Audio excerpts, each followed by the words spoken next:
முதலாவதாக சாத்தான் மனிதனை கட்டி வைத்திருக்கிற முதல் ஆவி என்ன ஆவி தெரியுமா? முதல்ல பிசாசானவன் அது உலகத்தின் எல்லா மக்களையும் கட்டி வைத்திருக்கிற முதல் ஆவி என்ன அப்படின்னு சொன்னால், முதல் ஆவி ஆதியாகமம் புஸ்தகம் 3ஆம் அதிகாரம் 4ஆம் வசனம் 5ஆம் வசனத்தை வாசிங்க.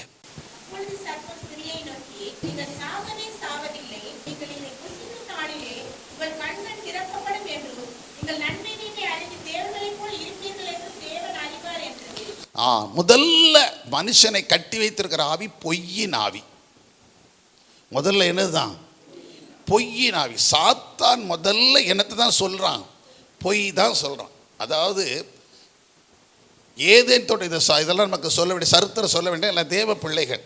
அதனால ஏதேன் தோட்டத்தை உருவாக்கி எல்லாத்தையும் உண்டாக்கி அதில் ஆதாமையும் ஏவாள் வரைக்கும் எல்லாவற்றையும் நீங்கள் ஆண்டு கொள்ளுங்கள்னு சொல்லிட்டாரு. எல்லாம் உங்களுக்கு சொந்தம்ட்டாரு. எல்லாத்தையும் அனுபவிக்கிறாங்க. ஆனால் ஒன்றே ஒன்று மட்டும் சொல்கிறார், எதை மட்டும் நீங்கள் புசிச்சிடாதீங்க. எதை மட்டும்? நன்மை தீமை. அங்கே 2 சிறப்பான விருட்சங்கள் இருக்கிறது.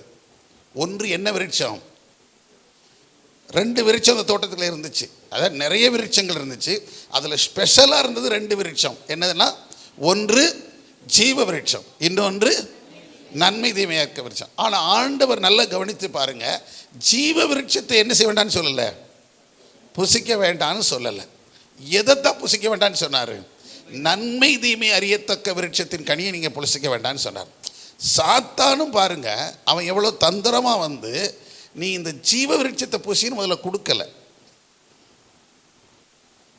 அவன் நினச்சிருந்தா இந்த கனி நீ சாப்பிட்டு பாரு, நீ சாகவே சாக மாட்ட அப்படின்னு சொல்லியிருந்திருக்கலாம். ஆனால் அவன் எதை சொல்லிட்டு சாக மாட்டேன்னு சொன்னான்? நன்மை தீமை அறியத்தக்க விருட்சத்தின் கனியை சாப்பிட்டா தான் நீங்கள் என்ன செய்ய மாட்டீங்கன்னு சொன்னான். சாவாத வரம் கொடுக்கறது எதுதான்? ஜீவ விருட்சத்தின் கனி. நல்லா கவனிச்சுக்கிடுங்க. அப்போ ஜீவ விருட்சத்தின் கனி அவனை புசிக்க சொல்லலை. சாத்தானுடைய தந்திரமே அதுதான். அவன் நினைச்ச இவங்க கொடுத்தா இவங்க சாகவே மாட்டாங்க, இவங்களை சாகடிக்க தான் அவன் பிளானு. ஏன்னா தேவன் வந்து மனுஷனை எதற்காக படைத்தார் என்று சொன்னால், எதை வானத்திலிருந்து தள்ளி விட்டாரோ, எது கிடைக்கலையோ, துதியின் சத்தத்துக்கு பதிலாக இப்போ அங்கே யார் துதிச்சு கொண்டு லூசிபர் என்ன செஞ்சுட்டு இருந்தான்? துதித்து அவருடைய பெரிய டீம் தேவனை ஆராதிச்சு கொண்டிருந்தது. அந்த துதியின் சத்தம் அங்கே இல்லை, அவங்க எல்லாம் கீழே தள்ளினதுனால அந்த துதிப்பதற்காக தான் தேவன் யாரை உண்டாக்கினார்? மனுஷனை உண்டாக்கினார். உங்களையும் என்னை படைத்தார். அதனால தான் சொல்லும்போது சொல்கிறாங்க, படைப்பெல்லாம் படைத்தார் மனுவுக்காக, மனுவை படைத்தான் தன்னை வணங்க. அவ்வளோதான். படைப்பெல்லாம் யாருக்காக படைச்சாராம்? நமனுக்காக படைச்சார். நம்மளையோ அவருக்காக படைத்திருக்கிறார். நாம் அவரை வழிபட வேண்டும், அவரை வணங்க வேண்டும், அவரை ஆராதிக்க வேண்டும் என்பதற்காக படைச்சிருக்கிறார். அப்போ அவனுடைய நோக்கம் என்னன்னா, இவர் எதை செய்கிறாரோ அதை சிதைக்கணும். அப்போ முதல் மனிதனையே அவனை வாழ விட்டுறக்கூடாது, அவனை நீடித்த ஆட்களை இருந்துட விடக்கூடாது. அவன் ஜீவ விருட்சத்தின் கனியை புசிட்டா சாகவே மாட்டான், இவனை சாகடிக்கணும் அப்படிங்கிறது அவனுடைய நோக்கம். அதனால அவனுக்கு என்ன சொல்லப்பட்டது அது அப்படியே கொண்டு வரான். தேவன் என்ன சொல்லி, இதை புசிக்கும் நாளிலே நீ சாகவே என்ன செய்வாய்? சாவாய். நீ எதை சொன்னாரோ அதை வந்து இவன் மாத்துறான். நல்லா கவனிச்சுக்கிடுங்க. அப்போ முதல் ஆவி இன்னைக்கு என்னதுதான்? பொய்யின் ஆவிதான். இன்னைக்கு சர்வ சாதாரணமாக ஒவ்வொரு மனிதனும் சொல்லுகிறது என்னதுதான்? எல்லா மனிதனும் சொல்லுகிறது பொய். எல்லாரும் பொய் வந்து சர்வசாதாரணமாக போயிடுச்சு. சாத்தான் எல்லாருடைய நாவலையும் என்ன ஆவி வச்சிருக்கிறான்? பொய்யின் ஆவியை வைத்துக்கிறான். ஆகவே இந்த பொய்யின் ஆவி என்பது எவ்வளோ கிரியை செய்கிறது தெரியுமா? நல்லா கவனித்துக் கொள்ளுங்க.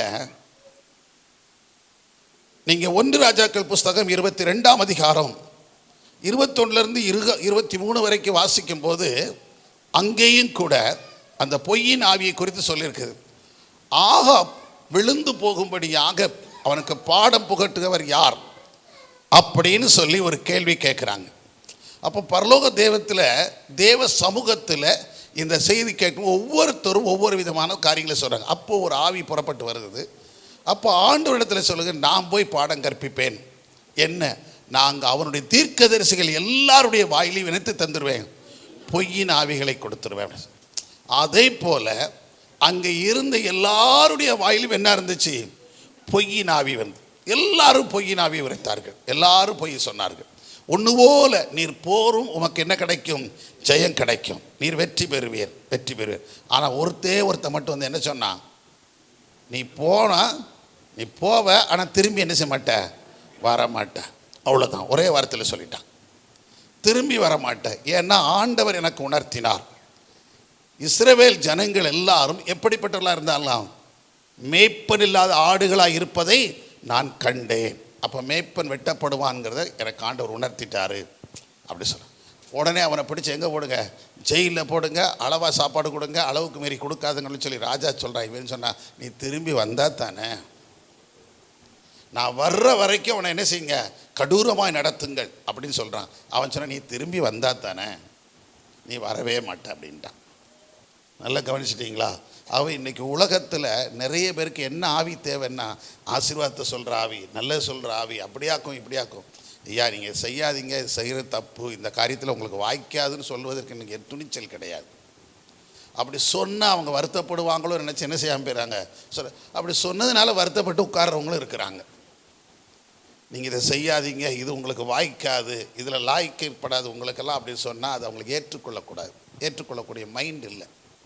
எப்படியாவது நாம் செய்கிறத என்ன பண்ணிக்கிட்டே இருக்கணும், பக்கத்தில் இருக்கிறவங்க ப்ளீஸ் பண்ணிக்கிட்டே இருக்கணும். நீங்கள் சும்மா செய்யுங்க, ஆண்டவர் பார்த்து அதெல்லாம் நமக்கு ஆண்டவர் இல்லை உதவி இருக்கார்ல, அவர் நம்ம கூட இல்லாமலாம் இருக்கார், அவர் நமக்கு செய்யாமலாம் போயிடுவார், அவர் நமக்கு தருவார்.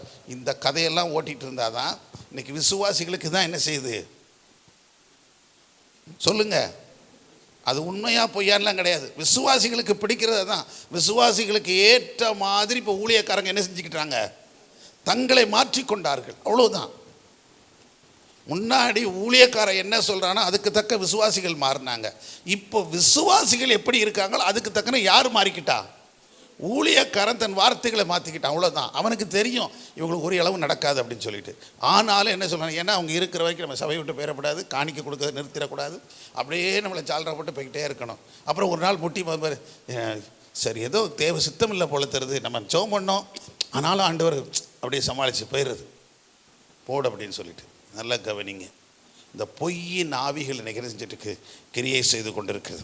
ஏன்னா வேதத்தில் வாசிக்கிறோம், யோவான் சுவிசேஷம் 8ஆம் அதிகாரம் 44ஆம் வசனத்தில் இயேசு கிறிஸ்து அவனை சொல்லும்போது என்ன சொல்கிறான்னா, பிசாசானவன் பொய்யனும் பொய்க்கு பிதாவுமாக இருக்க. அப்போ பொய் என்கிற வார்த்தையை கொண்டு வந்ததே யார் தான், பிசாசானவன். ஆகவே இந்த பொய்யின் ஆவி எல்லாருக்குள்ளும் கிளியை செய்து. நல்லா கவனிச்சுக்கிடுங்க. இந்த பொய்யரை குறித்து பார்க்கும்போது நம்ம பொய்ங்கிறது ரொம்ப லகுவாக நடக்கிட்டே போயிடுறோம். ரொம்ப லகுவா பொய் தானையா, இது ஒரு பெருசாயா ஒரு சின்ன பொய். சிலர் சொல்லுவாங்க பார்த்தீங்களா, 1000 பொய் சொல்லியாது. ஆக்சுவலாக அது அப்படி கிடையாது, அதுவே ஒரு பொய். 1000 பேரிடத்தில் போய் சொல்லியாவது என்னத்தை நடத்தணும். அவங்க அப்படி தான் சொன்னாங்க. அன்னைக்கு 1000 பேரிடத்தில் போய் என்ன செய்யுங்க, சொல்லுங்க. 1000 பேருக்கு சொல்லி என்னத்தை நடத்தணும், திருமணத்தை நடத்துங்க. ஒரு 1000 பேருக்கு சொல்லுங்கன்னு சொன்னதை போய் சொல்லுங்கிறத 1000 பொய் சொல்லியாவது என்ன செய்யறது, என்னத்தையாவது புளியாவது. பொண்ணு அப்படிப்பட்டவன், மாப்பிள்ளை இப்படிப்பட்டவன், அவங்க அப்படி இருக்கான் இப்படி இருப்பான், எல்லாத்தையும் வளைச்சிருவான். அப்படியே சிமெண்ட்டு காங்கிரீட்டே தலைகீழ வளைச்சிருவான். அவன் திரும்ப கம்பியை நேரம் நிப்பாட்டி வச்சிருவான். அப்படியாக்கு இப்படியாக்கு எல்லாத்தையும் கதை விடுங்க, எல்லாம் சொல்லுங்க. நல்லா கவனிச்சிட்டிங்களா?